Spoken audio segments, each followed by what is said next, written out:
And here we go.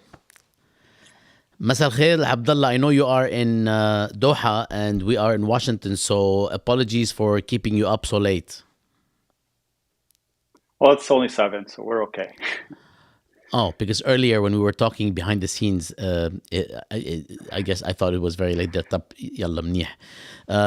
So, Abdullah, Professor Al-Arian, thank you so much for joining us. I'm very excited to be doing this today with you. We've been talking about this for quite some time, and we are now doing it.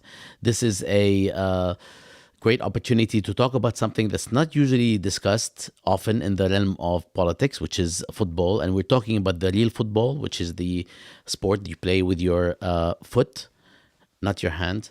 And I am Bassam Haddad. I'm the director of the Middle East and Islamic Studies program at George Mason University and associate professor of politics, I guess, at the Shar School, and very much looking forward to this conversation with Professor Abdullah Al-Arian from Georgetown, Qatar, whom I'll introduce in just a minute. But first, Kifak Abdullah, how are you? I'm doing well. I'm very much excited for this too. That's awesome. I have quite a few questions for you, and we will start pretty soon. But first, let me just say that Abdullah is a man of many talents who has been working in the field of Middle East studies for quite some time, and we are very lucky to have him here today address a an issue that is not usually part of the lexicon of Middle East studies. But we have this opportunity, and I hope that people can tune in and ask questions because it's a very interesting field. And I was actually surprised to find out how many people are actually involved in writing about football and politics. Let me just say that Abdullah Al Arian is an associate professor of history at Georgetown University in Qatar. He is the author of Answering the Call: Popular Islamic Activism in Sadat, Egypt, out from Oxford University Press, and the editor of Football in the Middle East, which is this book, State, Society, and the Beautiful Game, from Hearst Publishers and Oxford University Press as well. He is also co-editor of Jadriya's Critical Current page in Islam and a member of a very important a WhatsApp group called Real Football, and actually appears on the Real Football podcast every now and then, which you can catch at statushour.com under Real Football program.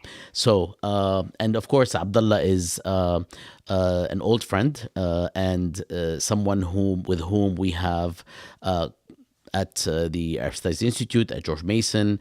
We have collaborated with and engaged with on many topics, including, of course, political Islam, but also Middle East politics in general. And we're so excited to have you, Abdullah, here to talk about football in the Middle East. Can you start by telling us a little bit about the book before we get into the details of the book, but a little about how it came about? And my main question has always been, how did you find so many people to write about football and politics to begin with? Yeah, thanks, Bassam. Yeah, it's just to give you a little bit of an overview of the project. So this was a 3-year research initiative that was undertaken by the Center for International Regional Studies, which is our kind of in-house think tank here at Georgetown in Qatar. Of course, owing to the tremendous interest around this question of football that coincides with Qatar hosting the upcoming World Cup in just under 2 months from now. So I think there has been a lot of scholarly interest that I think is stemming from the popular interest, from the media's interest in what's happening in Qatar. I think for most people, when we think about this question of football in the Middle East, of course, the question of the World Cup, which Qatar won the hosting rights all the way back in 2010. So we've been looking at, well over a decade now in terms of the build up to this event. And of course, in that time, there's been so much more interest generated. But even just beyond the World Cup, when we think about things like the ubiquity of football players coming from this region who've now made it as kind of global superstars in their own right. Just in the last decade, we've had both Mohamed Salah and Riyad Mahrez, an Egyptian and an Algerian, both become the Premier League players of the season. in the English Premier League. We've also seen, of course, the massive influx of Gulf money specifically going to turn around the fortunes of major European clubs like Paris Saint-Germain or like Manchester City by both the Qatari and Emirati funding that's gone into that. And most recently, of course, I'm sure many of us were quite aghast at the sight of a number of English Newcastle United fans who were waving the Saudi flag after the purchase by the Saudi Sovereign Wealth Fund of Newcastle United. So I think the interest has been there. And I think for us approaching this project, there was really the question of how can we go beyond these recent stories and how can we look at this subject of football in the Middle East by kind of trying to trace it back to its roots, looking at kind of over a century of history, looking at kind of deeper developments within societies, not just kind of looking at the question of state funding or mega events or things along those lines, but kind of trying to engage both with the popular interest as well as kind of with a kind of a deeper critical take on many of the questions that are posed by this. And so in the process, you kind of look and see who's been working on some of these questions, and there have been, a growing number of scholars, I think, who've been engaged in this, usually looking at it from the perspective of specific themes or topics, or maybe within specific regional contexts. And so, we got together in a group of, or in a series of workshop meetings, and eventually we produced this volume of 12 chapters.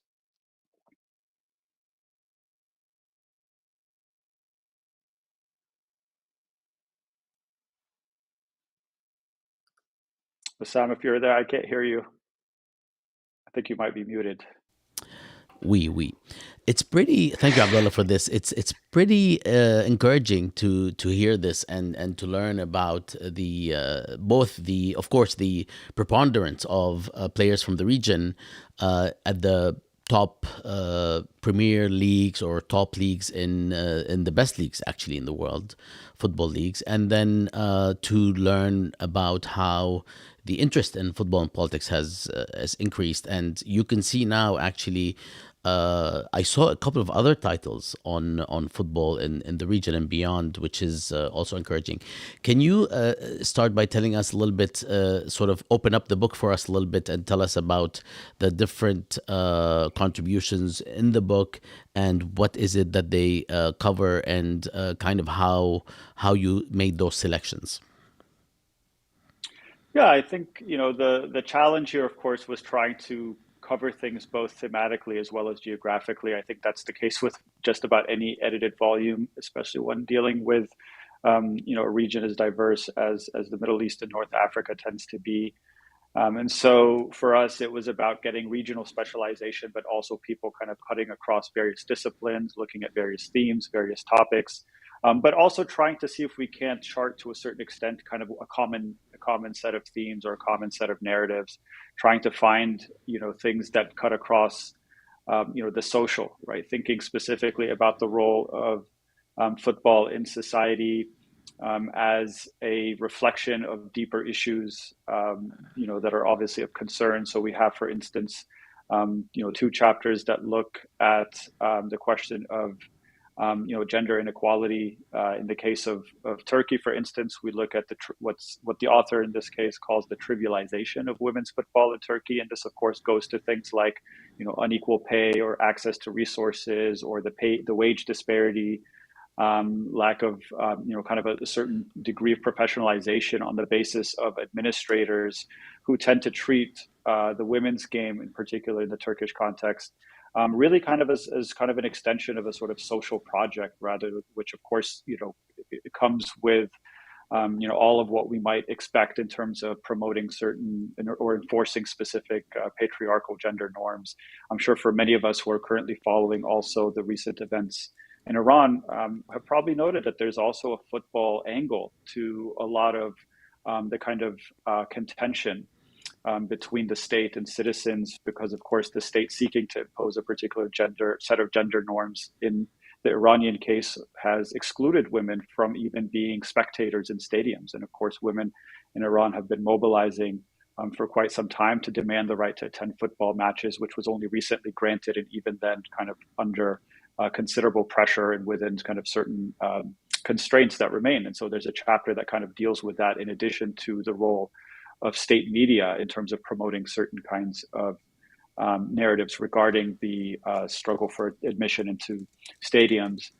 There are a couple of chapters that look specifically at the questions having to do with refugees in football. So, for instance, in the case of Lebanon, we know, home to the largest Palestinian refugee population that is denied most of its rights, and that actually even cuts into professional football, where Palestinian refugees there are subject to a certain number of quotas within the Lebanese leagues, where even I just learned this kind of in working on this project, that even the position of goalkeeper apparently has been banned for Palestinians in Lebanon. And so there's a lot, I think, that we can see in terms of it reflecting the broader disparities that exist for this population that is facing tremendous constraints, both as trying to kind of play professional football within Lebanon, and also, of course, being excluded from playing for either the Lebanese national team or the Palestinian national team, given the lack of mobility.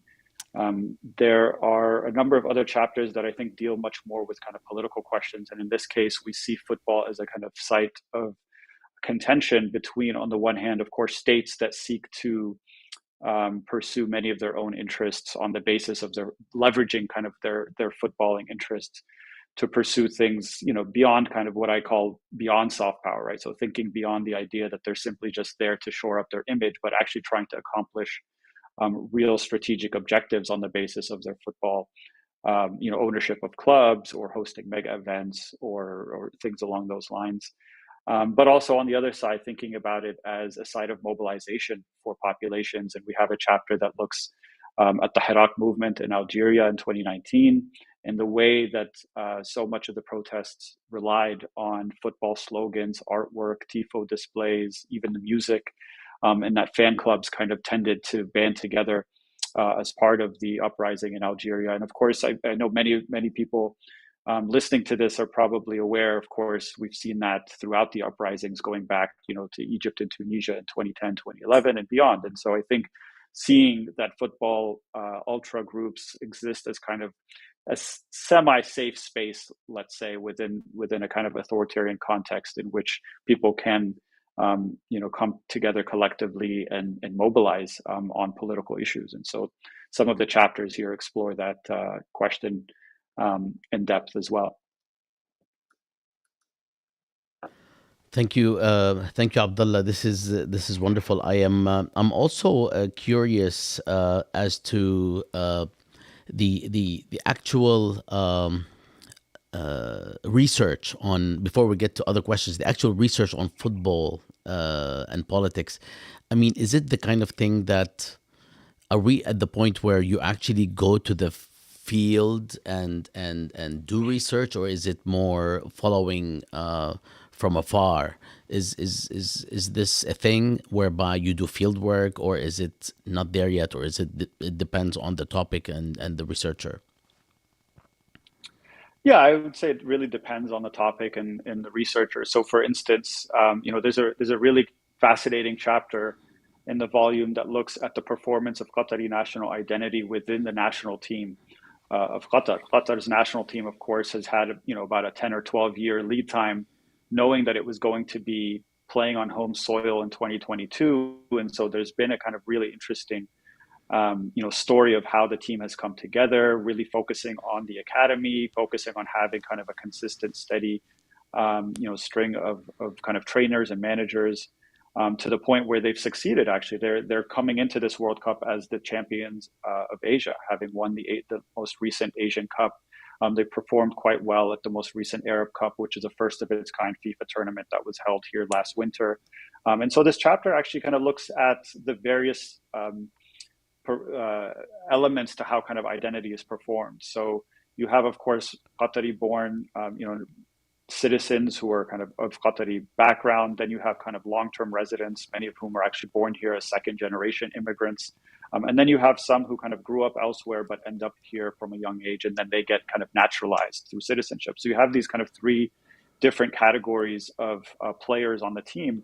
And, part of trying to understand the performance of identity, at least in the case of this study, involved things like seeing the interactions on the field, seeing kind of the responses and the engagement with the fans in the stadiums, even kind of looking specifically at their social media profile and kind of the way that, for instance, they engage with some of the Qatari folk songs, or how they reacted, for instance, during the period of the blockade when Qatar was being blockaded by several of its neighboring countries, and kind of the sort of show of solidarity that was expressed across all segments of Qatari society, including, of course, within the national team. So there's an element here, I think, that involves really going, to the field, so to speak, both literally and figuratively, I guess. But we see it as well in the chapter I mentioned earlier about women's football in Turkey, in which this case, the scholar who looked at this question did, field interviews with many players, but also people who kind of work in various capacities within women's football in Turkey. And of course, attending matches is a big part of that, because that's, I think, part of how you can get a sense for some of the phenomena that's being described there in terms of what the author terms as trivialization, right? Thinking, for instance, about, not starting matches on time because you're waiting for, some pickup games on the fields that you're using to play to finish before a professional match can actually can get started. And so those are the kinds of things that I think only come with sort of being there and sort of seeing these things firsthand. Thank you. Thanks, Abdullah. Um okay, so this is something that is in progress, and I hope that we don't ignore this, because culturally slash politically, this is going to always be a major force. Actually, in almost everywhere, even in the United States. Maybe I'll ask you something about that a bit later on. But before that, let me ask you about the elephant in the room, which I know what's going through your mind right now. You're thinking, what is he gonna mention right now? No, it's a nice elephant. So basically, can you tell me a little bit and tell us a little bit about how this upcoming World Cup in just a couple of months being held in the region, how this changes everything, and whether it does that. What does it mean for the Football World Cup to be held in an Arab country for the first time ever? And then we'll get to other questions that might involve a future deal that you alerted me to, actually. But first, tell us something about, or tell us what you think about how big this is and what it means for the region. Yeah, I mean, I think it's hard to imagine a bigger mega event to take place anywhere really, but to have it in the Middle East and in a small country like Qatar, of course, I think definitely sent shockwaves. So, there was a reason, I think, why this bid had to be accepted when it was, because the race to actually develop the infrastructure and the capacity to be able to put together an event like this really started as soon as the bid was accepted. And here we are 12 years later, and they're still kind of racing around the clock to try to be ready for this tournament. So I think on one level, obviously symbolically, it's massive, right? That for the first time, we're seeing it kind of really, in a region that has demonstrated tremendous passion and interest for the game and has a really deep and rich history that goes back, like I said, a century, but has never actually been at the forefront of kind of the global kind of footballing landscape in that way.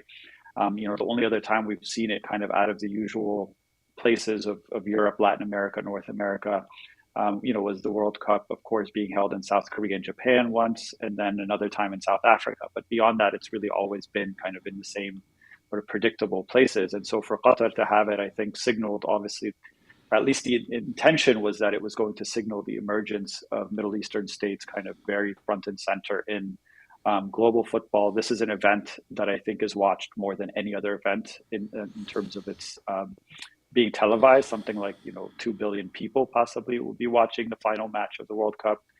And the way that it was pitched at the time was, that the actual Qatar bid alluded to the idea that this was supposed to be representative of the region and not just a World Cup for Qatar, but one that kind of the whole region would share in. The extent to which that actually has been represented in what we're seeing now, I think that's certainly open to debate and to question.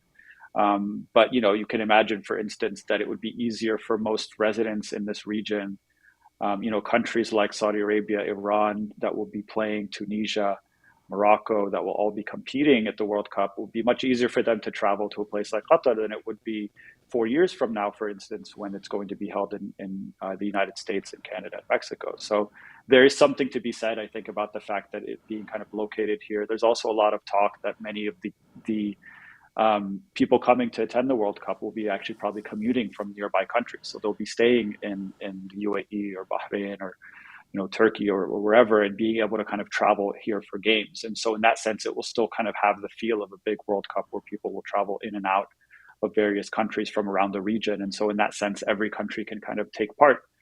Um, but it has to also be said that it hasn't been an achievement without its share of criticism, and I think we've seen it from the outset, mostly coming from European and some American press. But a lot of the criticism obviously has tended to be around the conditions of workers, around the various just the kind of the cultural practices within Qatar as well, having to do with things like the sale of alcohol.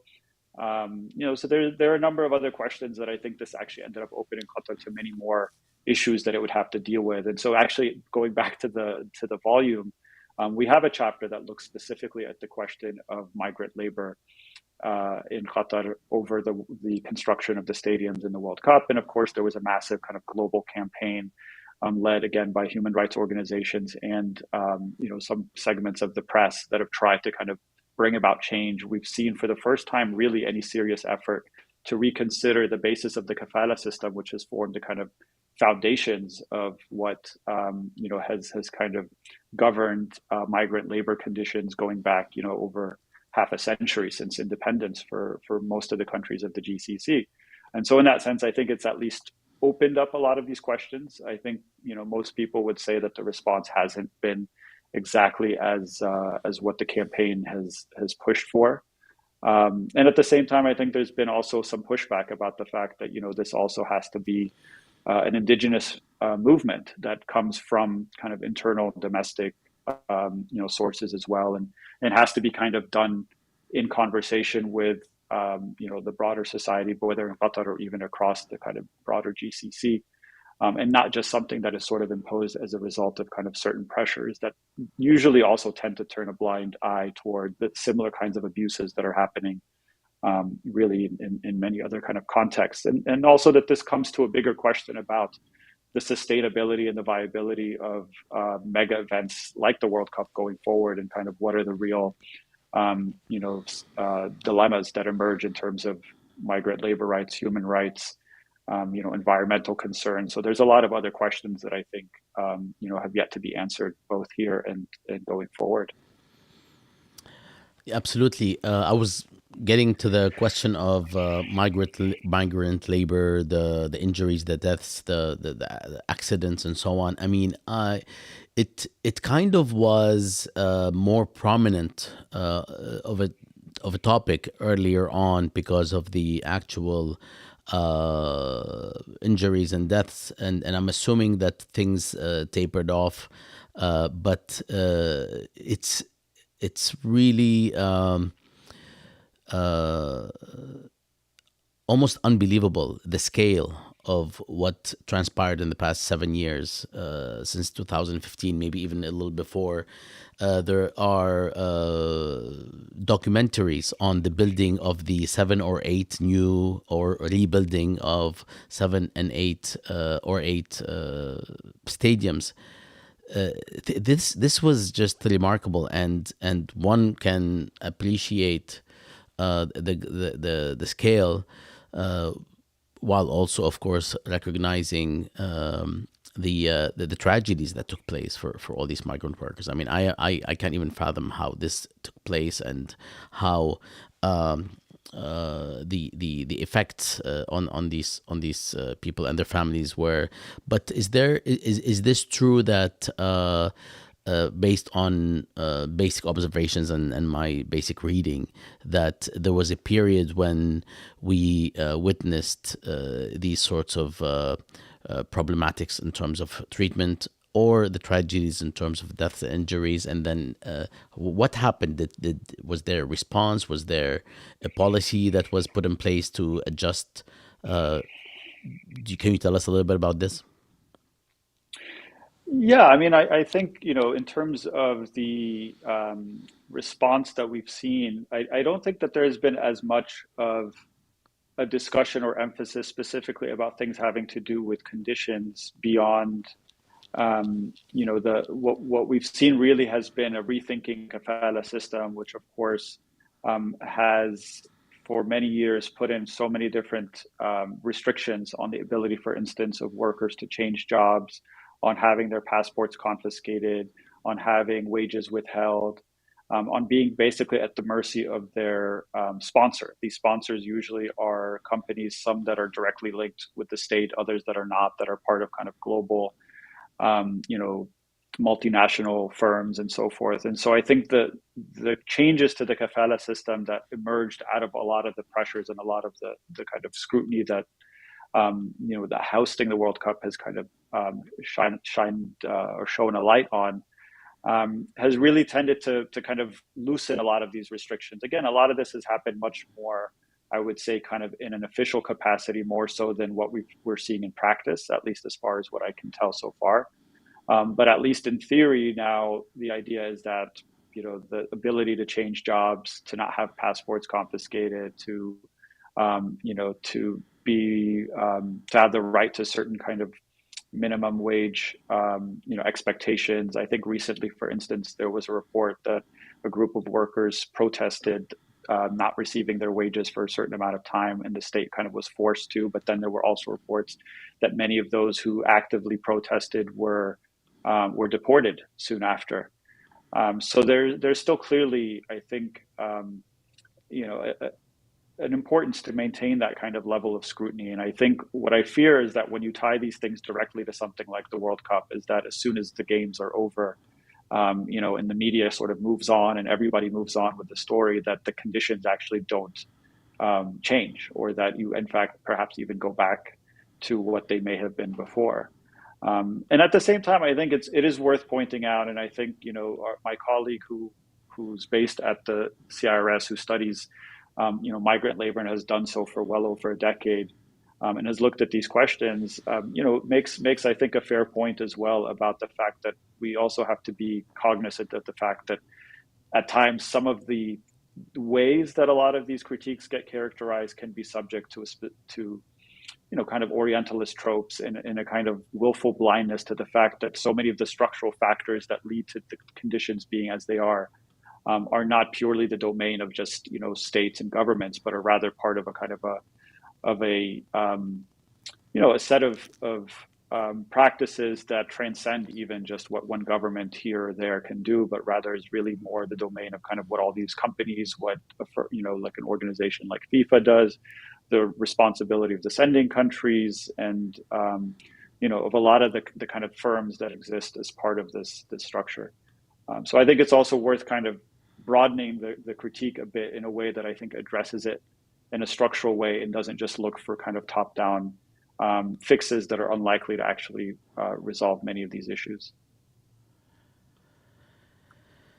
Thank you, Abdullah. This is very illuminating. I also wanted to ask about the actual stadiums. The stadiums, I understand, are built to host anywhere between 40 and upwards of 65,000. I think one of them is a bit higher.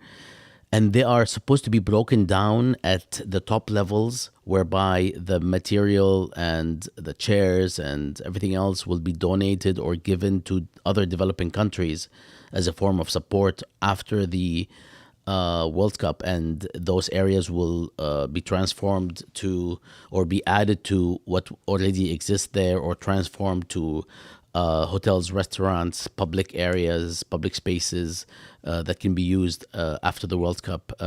Is this something that I mean? It's innovative. It hasn't been done anywhere on such scale, and I understand that one of the stadiums will completely be dismantled and also given to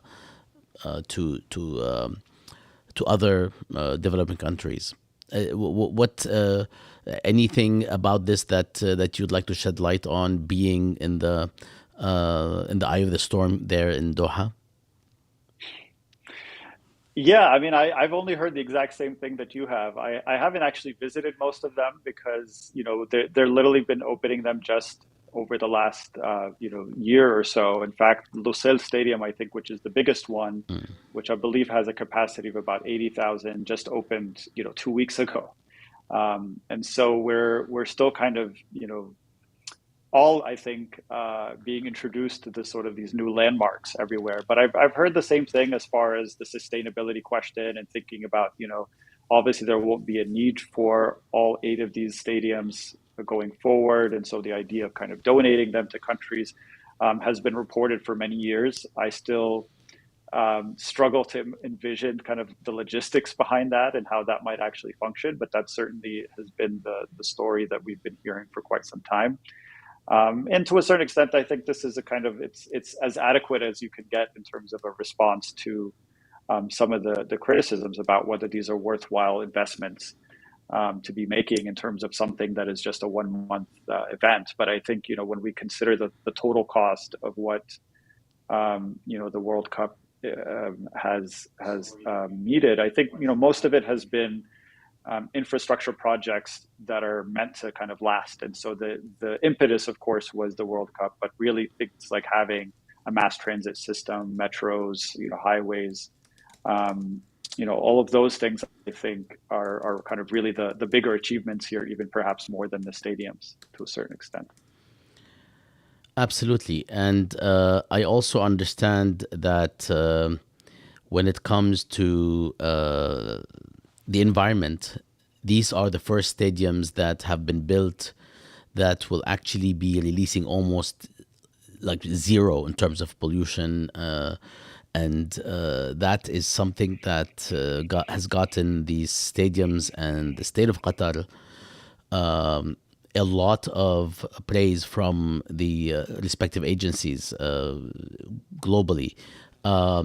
Is this something that I mean? We're hearing a lot of this. Can you just share with us a little bit about whether all this is what we have been hearing, or is there a little is there some glossing over happening? Because it just sounds too good in terms of the donations, the giving away of material, the extra care placed on making these stadiums environmentally friendly, safe, and non-polluting, and conserving energy by actually having solar powered stadiums, given the gigantic nature of these projects and how things are perhaps the pinnacle of high tech in terms of the opening and closing of the top sort of, I don't know what to call it, even ceiling of these stadiums. It's really it's nuts. Yeah, I mean, I was even reading about the air conditioning, that some of these stadiums feature air conditioning that actually doesn't use any, it's Yeah, only renewable energy, that it's all based on solar farms, and which that's further reaches out in the desert. which Yeah, reaches 18 degrees Celsius. right. Yeah, yeah. Which No, is it's incredible. I what's mean, that? What's that in American? No, I'm joking. What's that in Fahrenheit? It's pretty. It's pretty. It's I pretty don't know. chilly. Yeah, Okay. it's cool. Yeah, I mean, it's interesting. To be honest, I don't know the sort of like the technical detailed specifications of the stadiums, but I do think one of the interesting discussions overall though has been about this being a winter World Cup, and there's been obviously a lot of objection to that from particularly the European leagues, which of course this is a huge disruption in the middle of the European league season. And thinking about kind of the future, I think if we think back to just 2 months ago and what the temperatures were like, in Europe, I mean, is it going to be possible to be having summer World Cups, 4 years, 8 years, 12 years from now, given the kind of trends of climate change and what this entails? I think, there's a stark reality here that perhaps this World Cup is kind of opening us to, which is the idea of that it may not be as sustainable going forward. And especially when you consider that, in whether it's in Europe or the United States or wherever, there's always going to be these kinds of, challenges and the kind of, tech solutions that we're seeing in this case because they were building it from the ground up as opposed to going to places where those kinds of quick fixes won't really be there, I think is going to open up a lot of other questions going forward. Yes, and I doubt that any form of any, any form of constraint, whether it's temperature or otherwise, is going to stop people from going to the stadiums and watching. But yes, it is something that I have also been reading up on, and we're also likely to see, as I will ask you towards the end. We are also likely to see different combinations of countries hosting World Cups, which kind of already happened with South Korea and Japan, was it, a few years back? But I'll get to that in a minute. In the meantime, can you share with us what other areas, research areas of football and politics, you think are yet to be explored, and what kind of approaches are we likely to see now that this is actually expanding dramatically, the research on football? And I think, I mean, which is a good thing, the expansion of football in the United States here where we live, which unfortunately wasn't the case many years ago. Even if early on in the 20th century, American football in America was actually pretty dope, was actually pretty prominent compared to the years after, and we have addressed this in another forum, but and we probably will again to see what happened. Although we have research that demonstrates or that explores what actually happened with the dip in actual football and then the rise of other sports. The point is that I'm trying to share or ask about is, where do you think research is going in terms of researching football, researching its relationship to other important dimensions of life, politics, economics, culture, and so on, especially in the region but also beyond?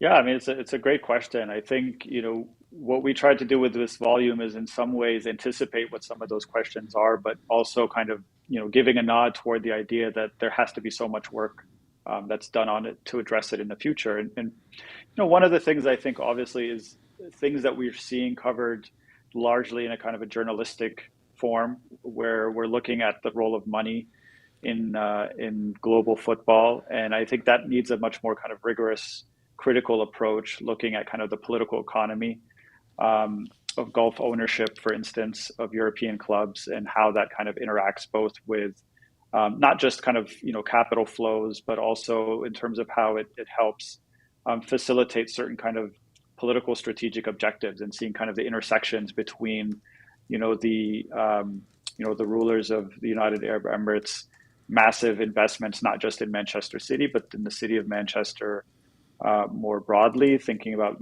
building housing and creating thousands of jobs, and then turning around and actively lobbying, coming from the chair of the board of Manchester City, lobbying the British government in favor of supporting certain kind of counter-revolutionary policies, going back to the kind of height of the Arab uprisings period, that sort of like 2012 to 2016 era, and beyond. And so I think these are kinds of important questions that I think have to be looked at um, a lot more closely than what we may have seen before. And this, of course, opens up the entire question of sports washing, which is a term that we hear used quite often. I'm not as big of a fan sometimes, because I think that it tries to explain too much. And also it tends to be utilized only in kind of very narrow um, places as well, when in fact it's something that I think all states do, that they all try to attempt to use their kind of you know cultural forms and investments in various cultural things to try and cover up their most unpopular policies. But I think it's still worthwhile to think about kind of the process by which that actually functions, and how effective or ineffective it ends up being. But even just kind of in the realm of culture more broadly, thinking about fan behavior, right? Again, one of the things that we hear quite often with this World Cup is like, well, there's no real fan culture, in this region, and we don't really see it in terms of people in the Gulf. If you attend some of the local matches, you find, that there's such little attendance. And I think even the way that we conceive of what constitutes fandom, and we have a chapter about this in the volume as well, has to be kind of thought about a little bit differently, because the way that I think people are engaging with the game, both in this region, but even globally, I think is changing, right? That you have people now who are diehard fans of clubs in cities that they've never visited, that they've never actually been to, but they feel a certain kind of bond with. We see them experiencing it kind of in real time through things like digital media and social media. We see it kind of happening in various ways. Really, a lot of that I think can benefit from scholarship in this region, and maybe expand outward to see the way that this is being exhibited in kind of many different parts of the world. I mean, even thinking about the United States, and the fact that so many of the European matches now have to kind of figure their start times because of fans that are going to be tuning in either from Asia or from the United States, and thinking about kind of how to balance the demand globally with the realities locally. I mean, this is sort of a bit of an aside, but I know it's something you might appreciate, but Sam, is I was thinking a lot about, the question of what happened to Vinicius in the Atletico Madrid match the other day, where he was being subjected to racism. This is, of course, a Black Brazilian player who was being, chanted at by kind of racist fans, both before the match and then, of course, during the match. And I think the reaction by the club, by Atletico Madrid, very much was in reaction to the fact that this became a global story. I don't think that if this was just 10 or 15 years ago, where it was just kind of something that was contained within Spanish society, you would have seen the level of kind of reaction or outcry.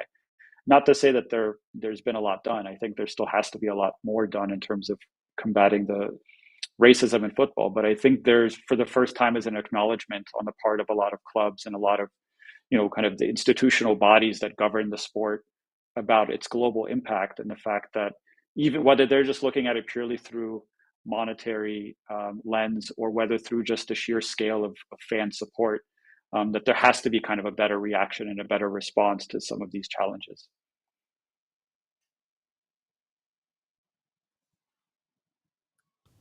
Sorry. Thank you, Abdullah. This is definitely something that we will be looking out for, and I have quite a few questions, but I don't wanna keep us for too long. But let me, before I get to the last question, I have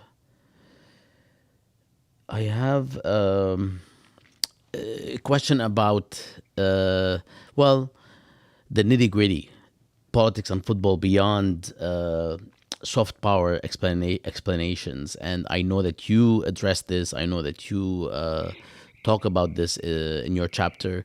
Can you tell us a little bit about the relationship between football and politics? And people talk about this, and they would like to know where is the the connection, and how should we or can we think of these relationships? One is a sport, and the other is the realm of politics. Yeah, I mean, I think everything is political, so that's the first starting point. Is that whether it's football or anything else, it's always going to be a site of some kind of political contestation between different actors. And so in this specific chapter, I kind of look more at the role of the state, and I just basically try to understand the way that states try to leverage their interest in football. And I say we have to go beyond soft power, because I find that the soft power explanations were very reductionist, and kind of they fell short in understanding what was really going on. That this wasn't just about quote unquote branding these states, and it giving a kind of a new sheen to the brand of the UAE or Egypt or Qatar or Saudi Arabia. But there was something more, and something more strategic and more specific that was going on in terms of trying to leverage their footballing interest. In fact, the story that I actually begin that chapter with is I look at actually what the Bush administration did in Iraq, going all the way back to 2004. So after the invasion and occupation of Iraq, when the Qatari, or the rather the Iraqi national team, made it to the semifinals of the Olympic Games in 2004, against all odds, right? No one expected them, but they, to make it that far, but they played quite impressively in their initial round games, and then they made it to the knockout stage. And all of a sudden, you had George W. Bush, who was running for re-election, putting ads on TV, basically claiming credit for the success of the Iraqi national football team. And this was at a time when the occupation was deeply unpopular, when the easy victory that Bush had promised and his administration had promised was not to be found. And so there was a sense of trying to kind of leverage the Iraqi team's success. In fact, Bush was rumored that he would have gone to attend the gold medal match in person, which is something usually reserved to the president of the country, not the president of an occupying power. But it just kind of goes to show the fact that, this was about kind of legitimizing the American occupation. I think one of the ads that ran on television said, this Olympics, we have, referring to Iraq and Afghanistan, we have two fewer terrorist countries and two new free-loving, democracies, or something along those lines. But again, we've seen it so much more since then. I think the other example worth mentioning here is the 2009 playoff qualification match for the 2010 World Cup. And so this was between Egypt and Algeria. Egypt, of course, needed to win the match in order to qualify for the World Cup. But what was interesting is the amount of anti-Algerian propaganda that was being issued by the state press, and was really being pushed hard, not just by the regime overall, but really by Gamal Mubarak and Ala Mubarak. And so this was about kind of legitimizing the succession plan that Hosni Mubarak had. And so they were using football in a way, in the Egyptian fans' passion for football, to try to leverage that in a way that was going to kind of put Gamal Mubarak at the forefront of being the true kind of chosen successor to his father. And so if you go back, you see the violent rhetoric, you see, of course, this actually ended up resulting in fan violence between Egyptian and Algerian fans. The game itself was played in Sudan at a neutral site, where Algeria ultimately won and advanced. And there was, of course, recriminations from both countries' governments, but there was something kind of very deliberate about the way that I think the regime monopolized that moment. And there are a number of other examples that are in the chapter, but I think all of these go to show that there are very specific kind of political objectives that are often pursued, during these kinds of, leveraging of football interests. Thank you, Abdullah. We have a couple questions actually on Facebook, and people can feel free to add questions quickly if Abdullah can give us another few minutes after the last question, which is, and I'm going soft on you, Abdullah. Am I going too soft? I don't know. Are you? Nice. Good answer. Good answer. طيب. Okay. So the last question is, what is it that this thing that we are hearing, if you can shed light on it, about the joint Saudi, Egyptian, Greek bid for the World Cup in 2030?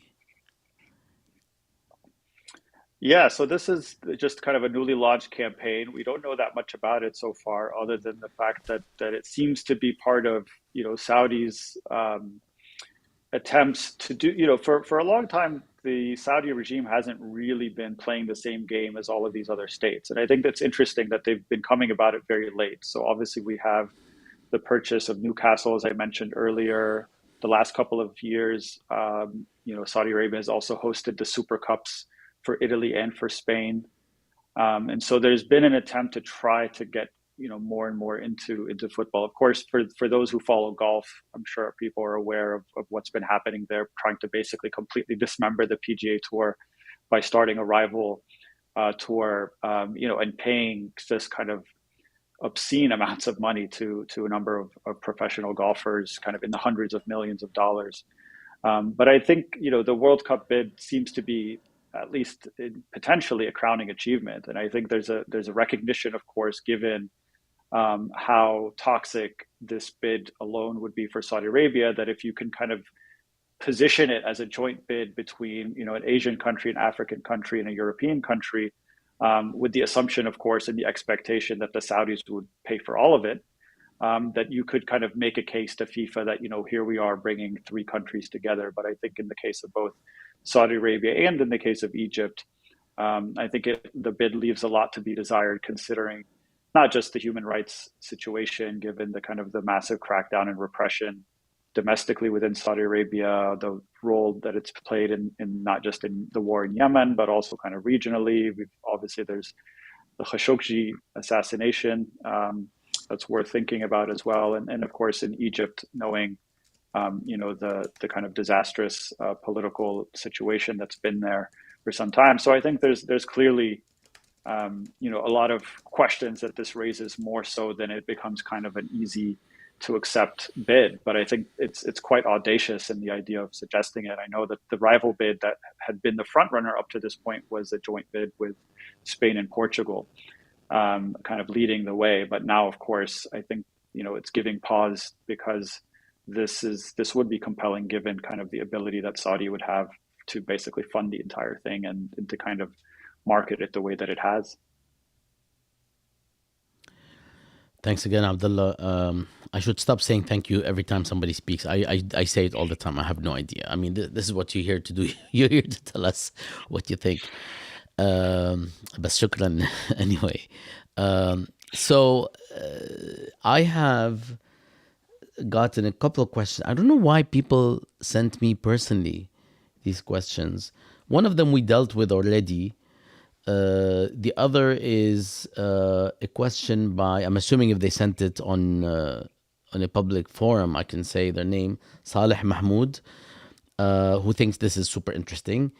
And they ask, question for Mr. Abdullah, that's kind of funny and sweet. How do you see the privatization plans of soccer clubs in the region? Which model do you think it will follow? And comments on the last IPO trial in Egypt that didn't work out. That's the Facebook comment and question. Yeah, it's a good question. I actually haven't followed the IPO, so I don't know specifically why it didn't work out. I mean, I'd be curious to hear more. But I think, again, I think one of the things that working on this volume kind of helps shed light on is the fact that the trends that we see in football are not exceptional, right? That everything that we see happening in the realm of football are usually reflecting broader trends that are happening within societies. And so if we're thinking specifically about the question of privatization at a time, this is obviously a lot of the kind of the football clubs in the region that have a very rich history of being, very much extensions of state institutions. Many of them emerged directly out of the nationalist struggles, of the early and middle 20th century. That there was a kind of sense of a sort of, public ownership over clubs, even if they weren't officially kind of publicly owned, but just the idea that there was a kind of a bond of solidarity that was built across football clubs. And, like with many other things and many other kind of public services and various things, we're seeing kind of the commodification of football happening the way that it's happening across other segments of society, and a kind of the dismantling, I guess, of public welfare services. In addition to that, I think we can see that happening across football. So the idea of having, a greater disparity between, the rich, the haves, the people who are going to basically be able to commodify football more. One of the things, for instance, we talk about is the role of beIN Sports, and the fact that, everything that people watched in the region, just 10, 15 years ago was free to air. And now, most governments are having to scramble to find ways to help subsidize people being able to watch the World Cup, because it's simply unaffordable for most people across the region. So I think there is kind of a deeper question about the overall privatization and commodification of the fan experience across, whether it's the clubs themselves or even just people being able to watch it on television. Wonderful. I'm trying not to say thank you. Well, you're welcome. Habibi. So, another question, actually, a couple of similar questions. Point, maybe they missed the part where you shared Qatar's response to the criticism from Europe. But is there anything else that you'd like to say about any of this?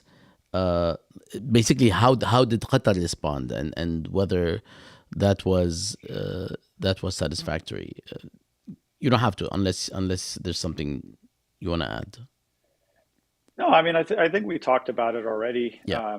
I think again the response was partly PR and partly in terms of policy. And so we've seen some policy changes, and I mentioned them. I think I listed them already, but there's clearly um, a lot of lingering questions about kind of how they're being applied or enforced, and the role of various actors across, I think, the entire process in terms of regulating labor practices. That on the one hand you have the state, but then you have all of these other actors that are involved and that have to sort of be brought into line as well. And then if you sort of expand that outwardly in terms of the role of some of the external actors in this process as well. And so, yeah, I mean, it's something I think it's worth reading the chapter because I think it gets into these in a little bit more detail.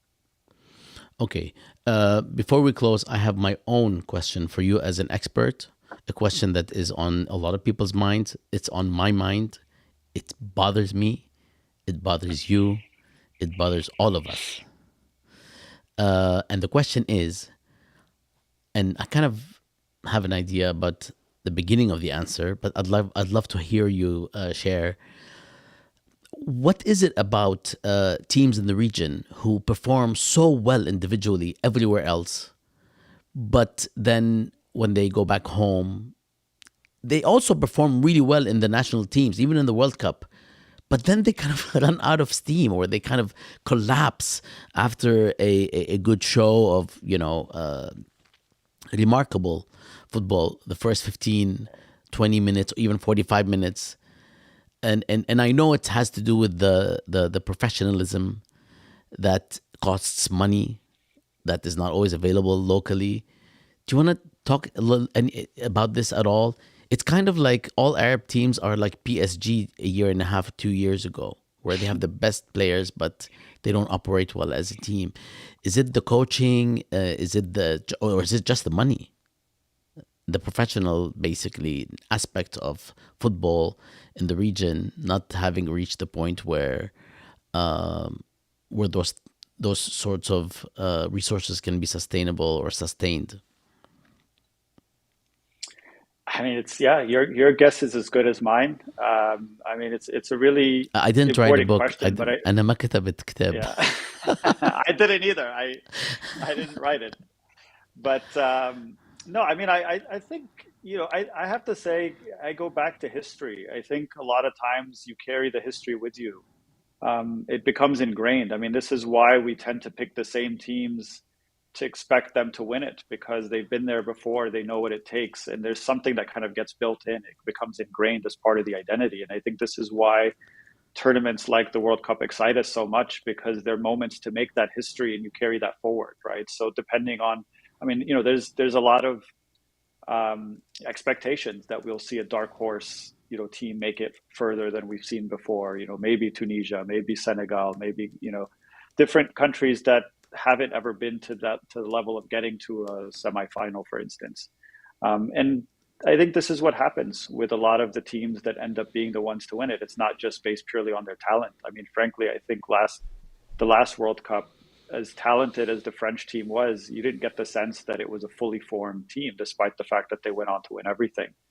Maybe that's a bit much, but I do think that a lot of it was just sort of the legacy that kind of carried them forward in a year where you didn't have a team that was kind of the obvious favorite. And in that sense, I think there is something to be said about wanting to see other teams from this region in particular advance. But again, we saw a team like Croatia. It's not a country that you think of specifically as making it to finals and kind of getting to the level of having that pedigree. And so it would be nice to see, but unfortunately, we don't have Mohamed Salah playing in the World Cup this year. But the idea of having a team led by a remarkable player who's kind of like a global talent that can kind of carry the team all the way um, that far. But in the end, I think all of the reasons you mentioned, I mean, it is a question of resources. It's a question of discipline to a certain extent that becomes ingrained after years and years of kind of building something. Thank you again. There I am. I said thank you. I need to practice. I need to practice. Um, Thank you, Bassam. Thank you.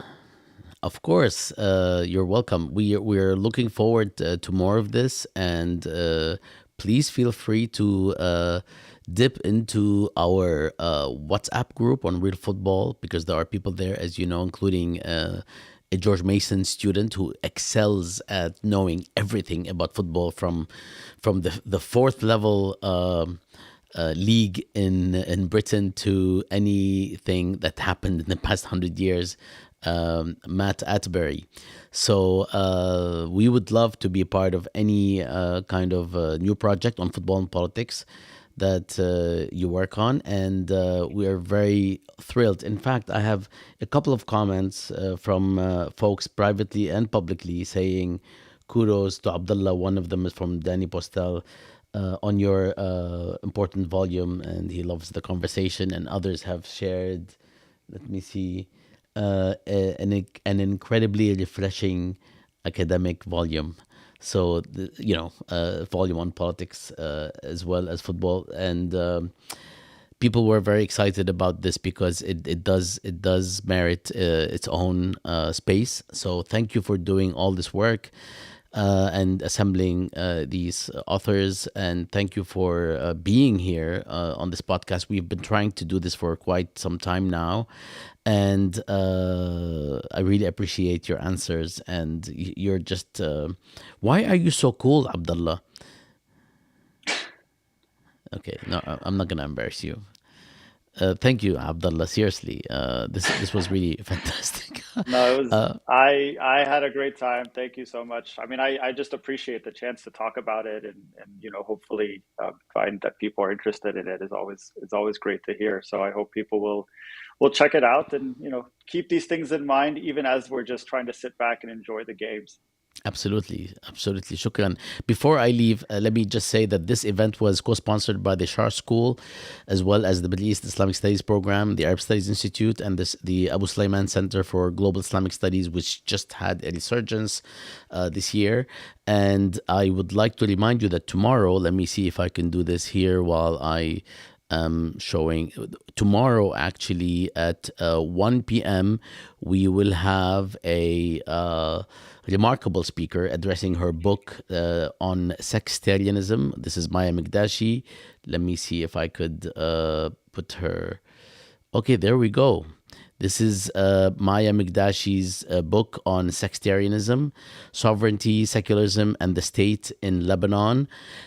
She will be addressing this recent book that just came out of Stanford University Press.